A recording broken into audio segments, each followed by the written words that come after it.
a TFWire.com video review. Hey, this is Matrix Prime at TFWire.com, and I'm coming at you with my review of the Transformers animated Cybertron-Mode Megatron. Now here is the figure in its alternate mode, and if you're wondering just what the hell this is, you're not alone. Let me go ahead and bring up the packaging here. If you look on the back of the packaging, it refers to this mode as a Cybertron Fusion Fighter. Okay, we'll go with that. So here's Megatron in his Cybertron Fusion Fighter mode. The color scheme here is black, light gray, and this translucent blood red plastic. Now the figure does have wheels here on the bottom. We've got two here and a central wheel here. And it does move a little bit here on a nice flat surface. Now you might be wondering which end here is the front of the figure here in the alternate mode. And if you go off from the instructions and the back of the packaging, this is the front of the figure. However, the figure does have a gun with a spring-loaded missile, and that's back here. I can't see why you would want to fire the missile backwards. Let me go ahead here and show you. Put my hand over here just so the missile doesn't go flying all over. And as you can see, it does fire there. It would make more sense for this to be the front, especially with the missile firing in this direction. But this is Hasbro, so I guess it doesn't have to make sense. So we'll go with this as being the front end then. So with that said, this is without a doubt one of the worst alternate modes I've ever seen on any Transformer figure ever. Ever. This is absolutely terrible. I can't see any kids wanting to play with this, especially when you have no idea what it is. If you watch the Transformers animated movie, we saw Megatron in his Cybertron mode just one time, and if you recall from that and what that looks like, the toy here looks absolutely nothing like that. So yeah, we've got an inaccurate alternate mode, and we don't know what the hell it is. So yeah, this is absolutely terrible. I cannot recommend the figure based on this alternate mode. So let's just go ahead and move on to the robot mode, shall we? So let me go ahead here and flip the figure around so we can see the underside of it here. Now this is already closed, but had the landing gear been open, we just go ahead and flip that down. Our next step here is we're going to go ahead and form the legs here. We'll go ahead and take this section here and rotate it down and around, lock the knee into place. We're going to go ahead here and take this piece, fold that in, lock that down. We'll take the feet here and flip them forward and flip the heel back. Go ahead and do that to the other side as well. Rotate it around, lock the knee into place, rotate this piece up into the leg, rotate the feet forward, flip the heel back, and we now have the legs for the figure. The next thing we're going to do here is take this entire back section and flip it forward. Next, we're going to go ahead and take the left arm here, fold that to the side, rotate it around, and fold it down and get that into place. And now we're going to take the right arm, and this is the fusion cannon here mounted to the right arm, and we're going to fold that to the side. And in doing so, the chest folds down. It's kind of hard to see because the cannon was in the way, but the chest piece folds down and the head flips up. I'm going to take the chest piece here and lock it down into place, and then just rotate the right arm into position here. And we now have Megatron in his robot mode. Again, the color scheme is practically the same. We have your light gray, we have your black, and we have your translucent blood red plastic. In addition to that, we also have some gold showing up here on the Decepticon symbol in the center of the chest. And we also have some darker gray here showing up in the face. And speaking of the face, as long as we're there for a second, if you try and get a good close-up shot of it here, that's what the face looks like on the robot mode itself.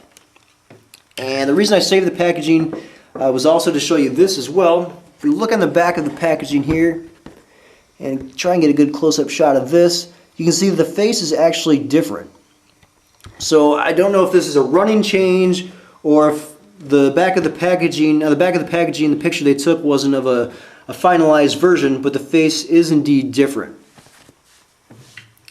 As far as articulation is concerned, the head could, in theory, rotate 360 degrees, but due to the design of the pieces that come down alongside the chin area here, and the way they slope, you can't actually turn the head full 360 degrees.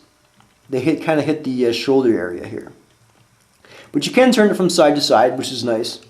The arms you can rotate a full 360 degrees. You can hear the clicking joints there. You can move the arms in and out of the shoulder. You can bend the forearm. And the arm can also bend here at the elbow. You can rotate the hands 360 degrees. I don't know what the purpose of that is. The fingers aren't articulated, but you can rotate the hands there. You move the legs forward and backward. You can bend the legs here at the knee, and you can move the feet forward and backward. So that's pretty much it for articulation. Oh, I forgot the most important joint of all here, the waist joints. You can turn the figure here from side to side at the waist, which is something that the animated Starscream figure was missing. So it was nice to see that that was included here on this figure. Now let's go ahead and talk about the fusion cannon, which people are probably going to want to know about. This is technically how you're supposed to have the fusion cannon, just pointed off to the side of the arm like that. And if you look to see here how it's connected to the arm, it's hooked to this little hinge joint here. And having it like this sort of looks a bit odd, especially with it hanging way off from the arm like that. So what I like to do is rotate it sort of underneath the arm, and then just rotate the arm out a little bit here.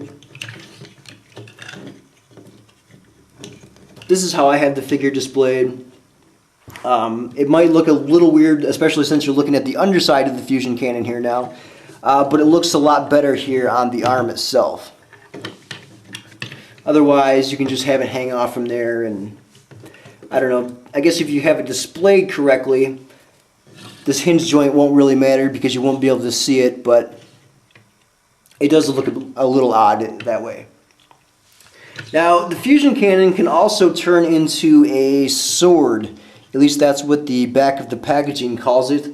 The instructions themselves don't actually mention any name for this. But what you do is you take this piece here and rotate it up a little bit. And then you take the blade here on the right side of the gun, rotate it down and into place, and that will move the blade from the left side down and into place. And we now have a blade here. Do you want to call it that? As you can see, I don't know that I'd call that a sword, but whatever. And then of course we've got your spring-loaded missile, which I showed you in the alternate mode, which does fire here. Go ahead and lock that back into place. Now the fusion cannon is removable, so if you want to remove that, you simply detach it from this piece here, set the fusion cannon aside, and there's Megatron without his fusion cannon. As you can see, we've still got the hinge joint here, and there's really not much you can do with that other than sort of fold it down and out of the way. It does give Megatron a bit more of a clean look, despite the fact this piece is hanging off, but personally I like the fact that he's a bit disproportionate with the fusion cannon mounted on there. If you watch my reviews, you know that I'm sort of biased in that I like the disproportionate robot modes. And we definitely have that here with this figure. So overall, I absolutely love the robot mode. It's just too bad that he's got one of the worst alternate modes I've ever seen. Can I recommend this figure? If you're someone who displays their figures in robot modes like I do, I highly recommend picking it up. I love the figure in this mode. I love the color scheme. I love the articulation. I love the disproportionate look here with the fusion cannon. I think it all works extremely well for the figure. But if you're expecting something from the alternate mode, especially something good, you're not going to get it here with this figure. You might want to wait for the Earth mode Megatron. But if you just want a really great looking figure in robot mode, I highly recommend picking this figure up. You definitely can't go wrong with it. And just for a little size comparison here, let me go ahead and get animated Starscream here. And now Starscream's a little bit taller than Megatron, which seems a bit odd. They're both Voyager class figures, and I would have assumed that Megatron would be a bit taller since he is the leader, but that's not the case here. So again, if you're someone who really likes robot modes and you display your figures in that, I highly recommend picking this figure up. Otherwise, pass and wait for the Earth mode Megatron. This is Jesse signing off.